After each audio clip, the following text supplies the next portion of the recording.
this is a no-win situation for the United States, collapse and replacement of the Iranian government, and to see that replacement be a pro-American, pro-Israeli Zionist regime. That will never happen in a million years. 27% in the one poll and 4% in the other poll of Americans support the war. So the vast majority of Americans are this war. So when you come right to it, in 2016, this is one of the important reasons that Donald Trump got elected president, because we were involved in these forever wars. We had transitioned into a full-time wartime economy, and the Democrats were just as pro-war as the Republicans. And so the Republican Party split to the traditional neoconservative side, embodied by John McCain, who is dead, and Lindsey Graham, who I call Her Majesty Lindsey Graham. On the other side, the Democrats were pro-war. And so there was a large anti-war faction in the American electorate, and they voted for Trump because Donald Trump promised no new wars. And so we got through the first term without any new wars, although he did kill 2 senior Iranian intelligence and military officials in Iraq. He did wage war in Syria, but these were seen more as counterterrorism operations. Somehow, Donald Trump forgot who he was, and he forgot what his constituents were demanding. And so Donald Trump, every Republican, every Democrat before him, decided that war was pretty good, and we could use a little bit of an economic boost. And so he was going to wage war alongside the Israelis. Again, Trump person is such that he needs glorification, constant glorification. One thing about Donald Trump's personality is that he craves glorification. For example, in the middle of the night, he added his name to the John F. Kennedy Center for the Performing Arts, one of the most beautiful buildings in the entire country. So now it says the Donald J. Trump and John F. Kennedy Center for the Performing Arts. He is holding up highway funds unless we change the name of our airport from Dulles International Airport to the Donald J. Trump International Airport. He won't allow New York City to complete its subway tunnel unless they change the name George Washington Bridge to the Donald J. Trump Bridge. Real glory to him can only come with war. He can only go down in history books as the president who overthrew the Iranian government, when every other president since Jimmy Carter failed, that he was the one that overthrew the Iranian government. And he brought peace and prosperity in the Middle East, and now it's the land of milk and honey, and everybody's going to live happily ever after. The reason why we're already bogged down is because he really believed that as soon as we fired the first shot, the whole Iranian government would collapse like a house of cards, because these wealthy Iranian Americans, mostly in Southern California, most of whom happened to be Jewish, convinced him that the whole thing was a house of cards, and that it was so unstable, the first rocket would make the whole thing fall apart, and it didn't. It didn't. And they're not afraid of our missiles. And they have 92 million people, and the country is the size of all of Western Europe. And so what are you going to keep launching pinprick missile attacks? Because they can take those for the next 100 years. Yeah. Or are you going to put boots on the ground and then tell Americans to expect 10,000 dead soldiers in the next 6 months? So now we're stuck. That's why they had to use a 30-ton bomb last year when bombing Iran, because they had an idea where it was. They weren't sure if there was anything in it. And then Trump, being Trump, said last year that the entire Iranian nuclear program had been obliterated. That was his word, obliterated. So either he lied, he was tricked, or he's too stupid to know that he wasn't able to obliterate it. And let me add something too. The Russians made a statement today that made perfect sense. The Russians said that they will no longer engage in settlement talks with the Ukrainians that are headed by the United States, because the United States can't be trusted. It was engaged supposedly in talks with Iran, pretending to go through talks with Iran, and then they attacked Iran. So the Russians said, why should we trust the Americans to broker talks with Ukraine when they could just as soon turn around and attack us in the middle of the talks? And I think that's exactly right. I think that the Israelis have guaranteed that Lebanon will be a failed state. I don't think any Israeli government is going to allow Lebanon to flourish as a nation. I think we will continue to see Israeli attacks, Israeli forced displacement of civilians. I read a statistic yesterday that by the end of the week, as many as 700,000 Lebanese will be internally displaced. This is a humanitarian disaster. And the world, most of the world isn't focused on it because they're all watching what's unfolding in Iran. Well, Lebanon already doesn't have enough food, enough medical care, enough clean water. It's only going to get worse. So take that and couple it with these incredibly provocative statements made by the fascist evangelical American ambassador to Israel, Mike Huckabee, to Tucker Carlson 2 weeks ago, that he has no problem with Greater Israel, and said, quote, they should just take it. Yeah. And what he meant by it was all Arab land from the Euphrates River to the Nile. Just take it. He doesn't care. So if that's the attitude of the representative, of the president of the United States, then I think we should all be living in fear. If the Israelis believed that the state of Israel was untenable because of, Arab advances, for example, that there were Arab or Iranian threats that could lead eventually even to the end of the state of Israel, yes, I think they would use the Samson option.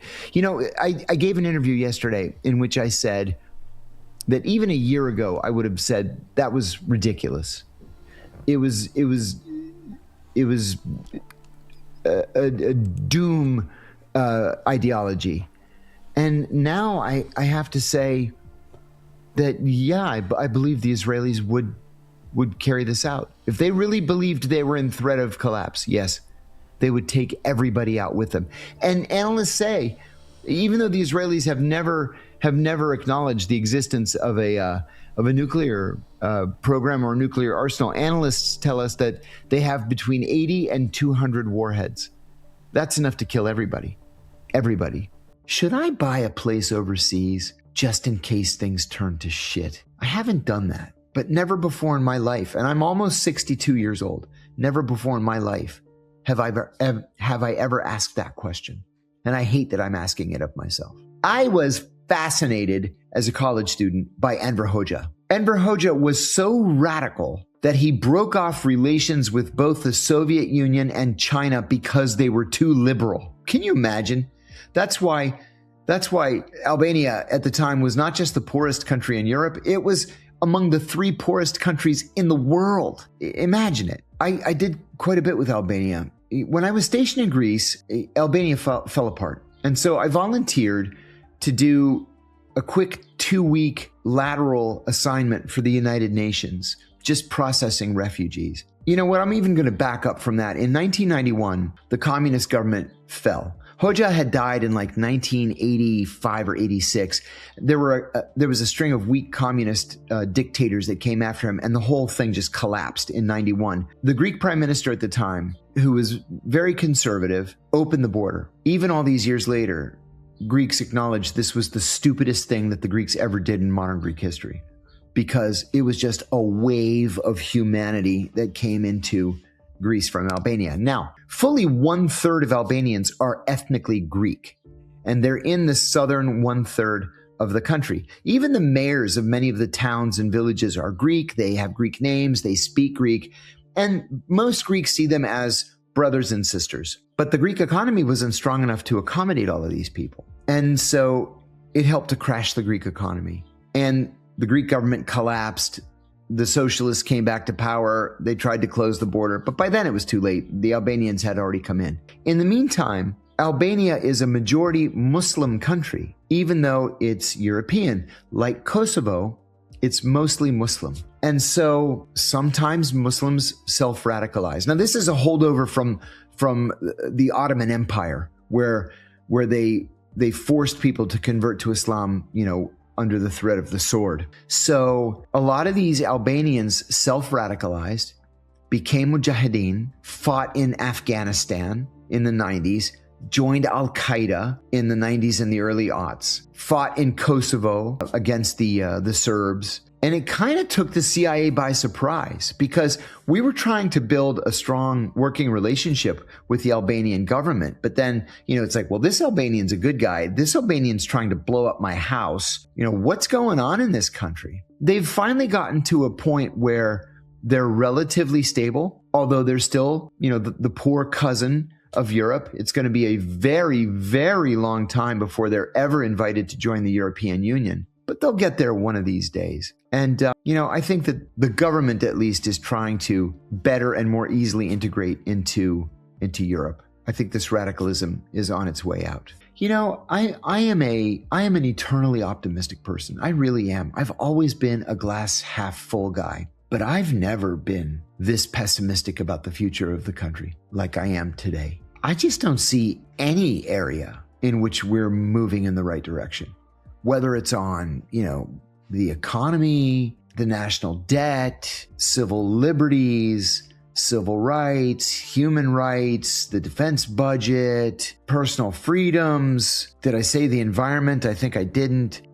There's nothing that makes me optimistic. But then I tell myself, our system is cyclical. These guys aren't going to be around forever. And it's all about the system that we've given ourselves, in that it's all about getting out there and making the change that we want. We've got to vote. We've got to march. We have to write.